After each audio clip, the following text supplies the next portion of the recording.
পড়ো পড়ো পড়ো, পড়ার কোনো বিকল্প নাই। আপনি যতই ডিজিটাল হয়ে যাক, 99.99% যদি ডিজিটালাইজেশন চলে আসে, তারপর আমি বলবো যে অ্যানালগের প্রয়োজন কমবে না, কারণ মানুষ নিজে অ্যানালগ প্রাণী।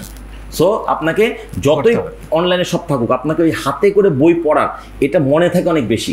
তো প্রত্যেককে পড়তে হবে। পৃথিবীতে যত সফল ব্যবসায়ী বলেন, যত উদ্যোক্তা বলেন, সবার কমন একটা বৈশিষ্ট্য হচ্ছে তারা পড়াশোনা করে।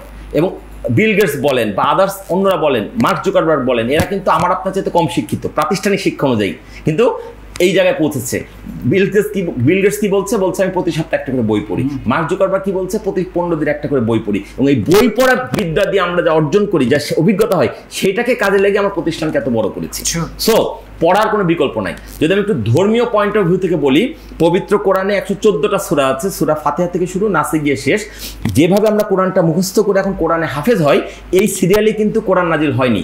সূরা আগে পরে নাজিল হয়েছে। যদি আপনি কোরআনের ইতিহাসটা ঘেটে দেখেন, বা কোনো সূরা ইনকমপ্লিট রেখে আরেক সূরা 2 আয়াত নাজিল হয়েছে, এইভাবেই পরে এটাকে কম্পাইল করা হয়েছে। ঠিক আছে, একদম প্রথম হেরা গুহার যখন রাসূলুল্লাহর কাছে খবর এলো, জিবরাইল আলাইহিস সালাম বললেন যে আপনাকে আল্লাহ রাসূল নির্বাচিত করেছেন বা মনোনীত করেছেন, তখন প্রথম যে আয়াতটা বলেছিল তার প্রথম শব্দটি ইকরা, পড়ো।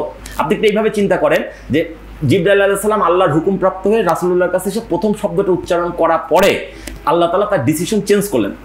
রূপক অর্থে ধরেন যে আমি আর মানুষকে হেদায়েত করব না, ততক্ষণে জিবরাইলের মুখ থেকে একটা শব্দ বেরিয়ে গেছে। এরপরে আল্লাহ বললেন স্টপ জিবরাইল। তাহলে পৃথিবীতে যদি আল্লাহ তাআলার কাছ থেকে মহামাধ্যমের মাধ্যমে একটা শব্দ এসে সব থেমে যেত, সেইটা হতো পড়ো।